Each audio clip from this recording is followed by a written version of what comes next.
So in this PPT, we go through the remaining terms. Creep. Now here introduce one more term, creep in the belt. So this creep term we introduce here as belt rotating over the pulleys, as belt over rotating over the pulleys. On there are two sides. There are one tight side, another is the slack side. So on the tight side, as it rotated on tight side, that belt having some tension. This tension again is reduced when that belt passes over to the slack side. So due to this, on the tight side that belt are stretched more. Tight side that belt are stretched more, and on the slack side that belts are again that stretching is removed. That stretching is removed on the slack side. Due to this, length of belt approaching toward the driver is more. Approaching toward the driver is more than that mode of the driver. Or we can in another word we can say that on the tight side that length is more. On the slack side that length is smaller. On the slack side that length is smaller.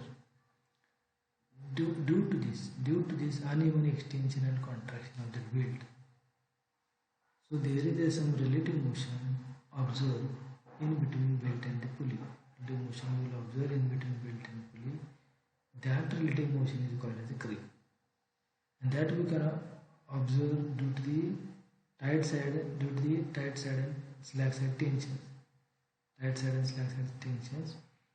There is some change in length of that belt on the tight side and some change in length on the slack side. So due to the change in length, there is some relative motion we can observe in between the pulley and the belt, and that relative motion we can consider as a creep in the belt. that we can consider as a creep in the belt. So that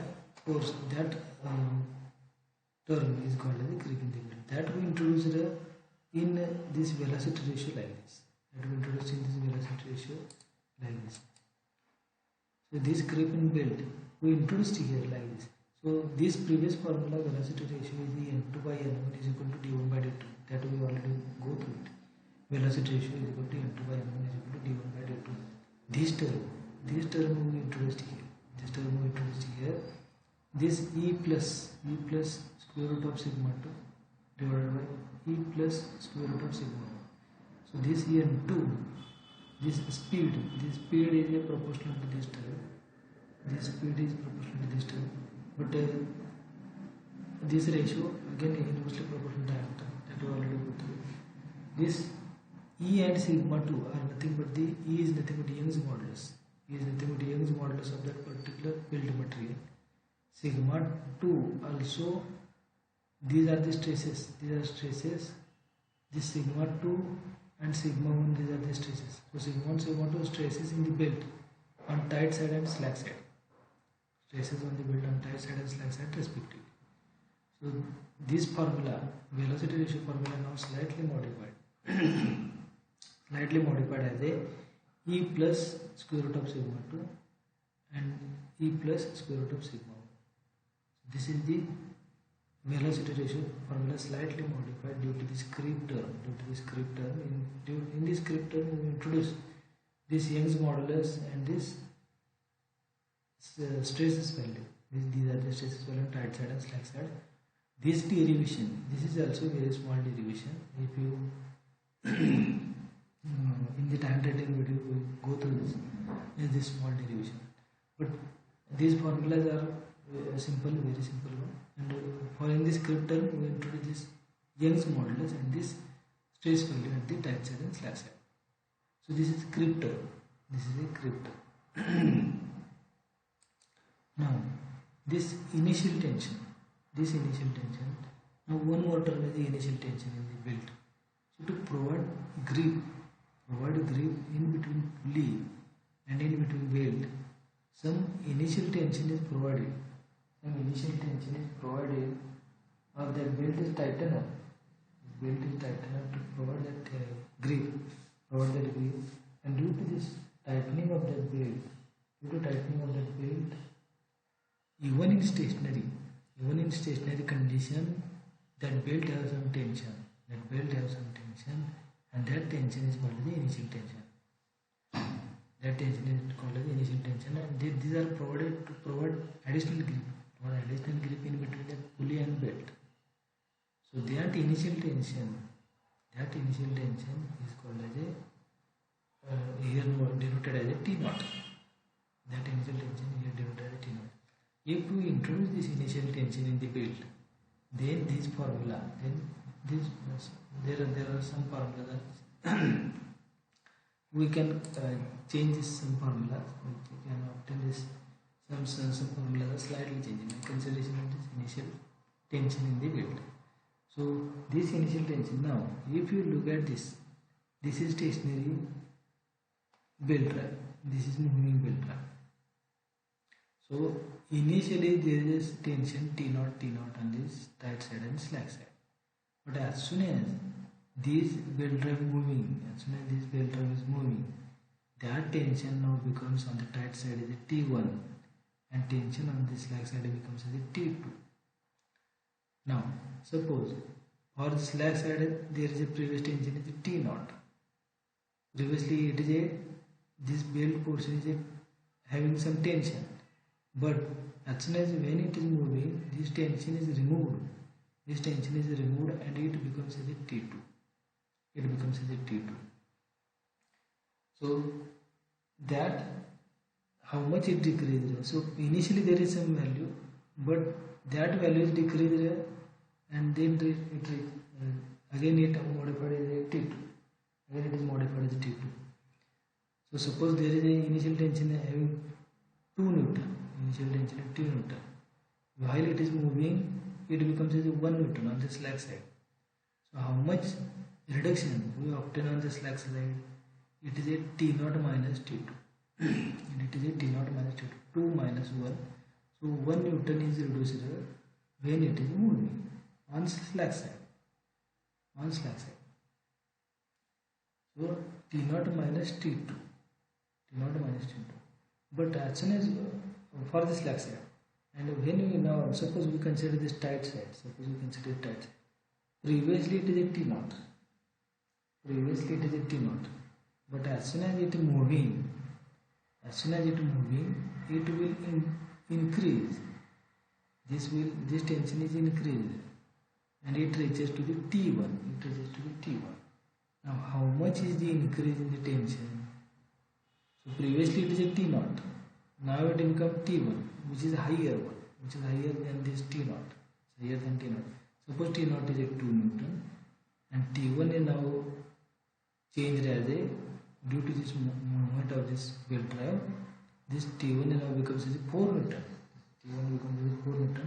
Now how much it increased? Previously, according to the previous one? So T1 minus T naught. So after rotation it becomes as a 4 Newton. Initially it is a 2 Newton, suppose 2 Newton. So how much it increased? T1 minus T naught. How much it is increased? T1 minus T naught. So it is 2 Newton increment due to the rotation of this belt drive. So in tight side we will obtain increase in the tension by T1 minus T naught. And on the slack side, how much there is a decrease in tension? T naught minus T2. So for slack side it is a T naught minus T2, because slack side initially it is a higher one. After rotation it is a reduced one. And for this tight side initially it is a lower one, and after rotation it is increased one. So how much increase? It is T1 minus T naught for tight side. Now how much reduced for slack side? It is a T naught minus T2. So changing length on the tight side, that always equal to changing length on the slack side. Or tension, whatever that increase here and whatever decrease here, that are must be equal. So we can equate these two values. T naught minus T2 is equal to T1 minus T naught.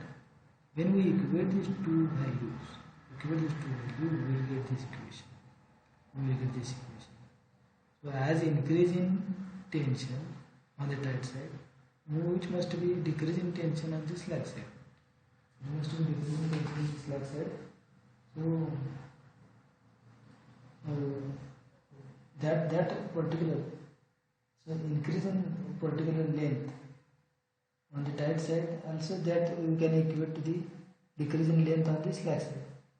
Thus we can equate these two difference, and we will get, or we equating T0 minus T2 equal to T1 minus T0, and that will get this equation. T0 is equal to T1 plus T2 by 2. T0 is equal to T1 plus T2 by 2. And after considering this TC, after considering centrifugal tension is considered on both sides. Considering both sides and having equal amount.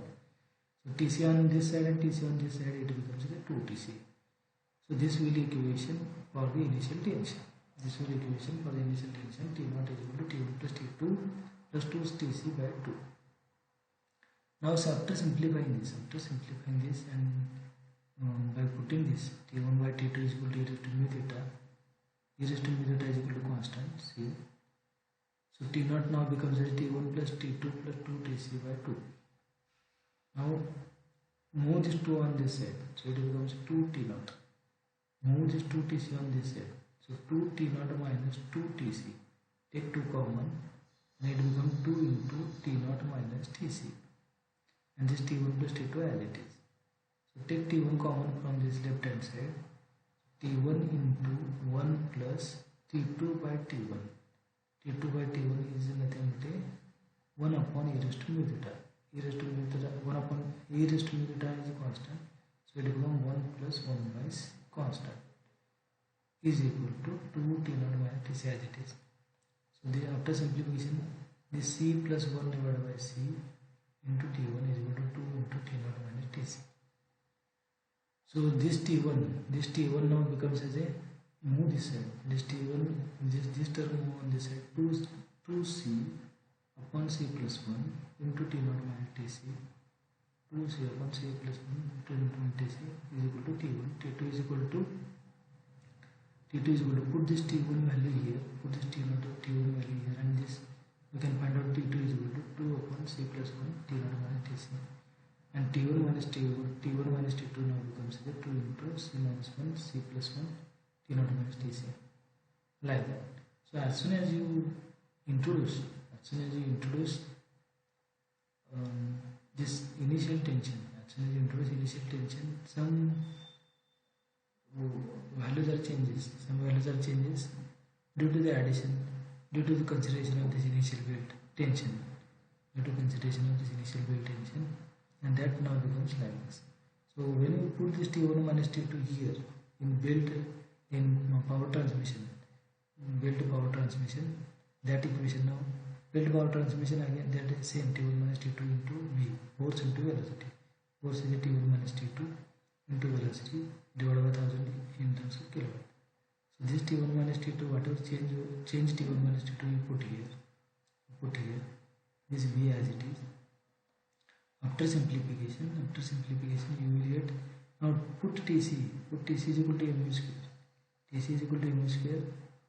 So this TC is equal to mu square. So this power P is equal to constant, this term is constant.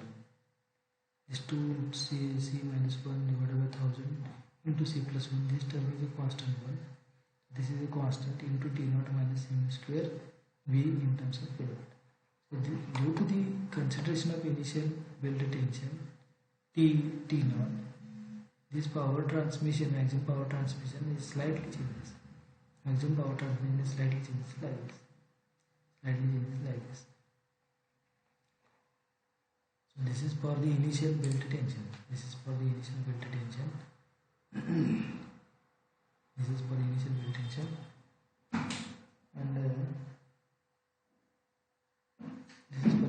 tension.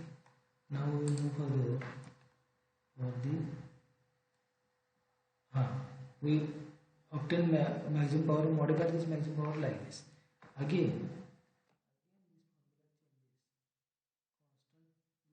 Not minus this equation again we write here. This equation again we write here. Now for maximum power. For maximum power again you differentiate with respect to V and equal to 0. Now whatever that V we calculated here, again we put into the maximum power equation and we will get the maximum power. So differentiating this equation with respect to V and equal to 0.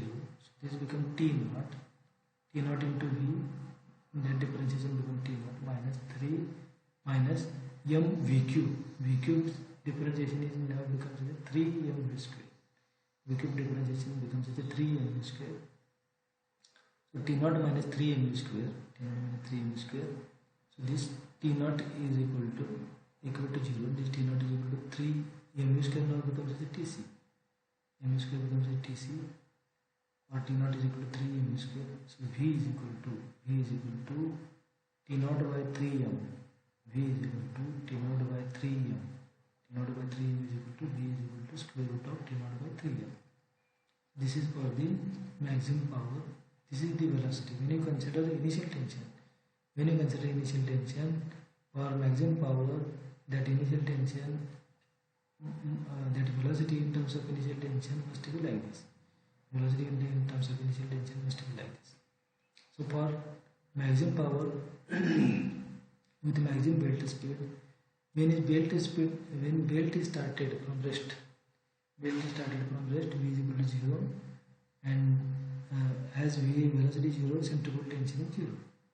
So T1, now T1 in that case, belt at rest, the T1 now changes as a, this T1, the TC, as put TC is equal to 0, this 2C upon C plus 1 T naught, 2C upon C plus 1 T naught, like that. T1 changes. Now for maximum and with centrifugal tension, it changes like this. TC with centrifugal tension. If you consider centrifugal tension, it becomes like this. If you at start, this centrifugal tension is a 0, so it becomes a 2C upon C plus 1 T naught. That is written here. So maximum tension occur at starting. This value, in this value, 2C upon C plus 1 T naught. Now these are the some derivations. There is this derivation for the creep in the belt, for initial tension, for maximum power transmitted by belt, and this maximum power transmitted by belt considering centrifugal tension, considering initial tension. These formulas are changes for considering initial tension, for considering centrifugal tension. For creep in belt, so slip for that's in velocity formula, angular velocity formula, or velocity ratio changes with respect to the slip, with respect to the creep, with respect to slip, with respect to creep, that we discussed. Also we discussed some design of belt. In that design of belt shape stress for the belt we consider as a sigma Vt. Shape stress we consider as a for shape tension is given as a sigma Vt. Shape tension is given as a sigma Vt. Again this centrifugal tension we consider. Again we derive this some equation for the centrifugal tension. TC is equal to m square. This is the one equation that are used in numericals. Again this basic equation of power, force into velocity, T1 minus T2 into V divided by 1000. Again this equation T1 by T2 is equal to e raised to mu theta. This equation, basic equation of tension ratio, So crowning of pulley, the angle of contact, and length of belt. Length of flat belt in terms of the open belt drive or the and chorus belt drive. These are some derivations. Again we discuss type of the belt drives, and major application of that belt drive are in the power transmission. Major applications are in the power transmissions, and these are the flexible characters. So this is the some derivations in this belt drive and some terminology in this belt drive. So next PPT now this V belt. This is for the flat belt. All this whatever that the terms we go through it. These are for flat belt. For V belt, some one groove is considered in this pulley, or one groove is made in this pulley, trapezoidal section. One groove is made in this pulley, having trapezoidal section.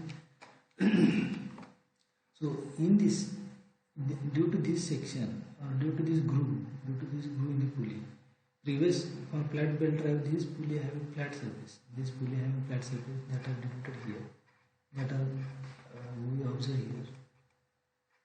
And this is flat surface. And this also we can observe here in crowning of the belt. In the crowning of the belt, also go through that surface is a flat one. That surface is flat one. Then that surface is flat one. But for V belt, on this pulley, when this groove is prepared, in this groove, one trapezoidal belt section is introduced. And now in this case, there is we obtain some friction in between these surfaces, on this surface and this surface. There is this belt not touches this bottom portion of this groove. Not touches bottom portion. In ideal case, this belt is not touches this bottom portion of this groove, and it provides friction in between this surface, belt and this tapered surface of this groove, and this is called as that friction, that whatever that friction force on this both sides of this contact of this belt is considered as a wedge action. That is considered as a wedge action for the V belt. That considers wedge action for this V belt. Now that whatever that formula we derive, that are slightly changes for this V belt. And this formula, previously this tension ratio we derived the T1 by T2 is equal to e raised to mu theta. Now these are slightly reduced as a mu dash theta. Slightly change as a e raised to mu dash theta, and mu dash now becomes as a mu by sin alpha. And sin alpha is then this angle. This angle created by this tapered surface of this groove. This alpha is the angle made by this belt surfaces with the center of this belt surfaces with the center. So this mu dash is equal to mu by sin alpha. This T1 by T2 formula slightly changes as e raised to mu dash theta. Mu dash is nothing but mu upon sin alpha. This formula slightly changes as e raised to mu theta divided by sin alpha. Mu by sin alpha theta. So this is for the V belt. It is that topic is introduced at introductory level in your syllabus. Also rope drive are also introduced in your syllabus as the introductory level. That also we will go through that construction of that rope. Construction for that particular rope drive. This is V belt drive. That formula are same only that sin alpha due to this surfaces, due to this tapered surfaces, these terms are slightly changes. Mu term is now slightly changes as the mu by sin alpha. Like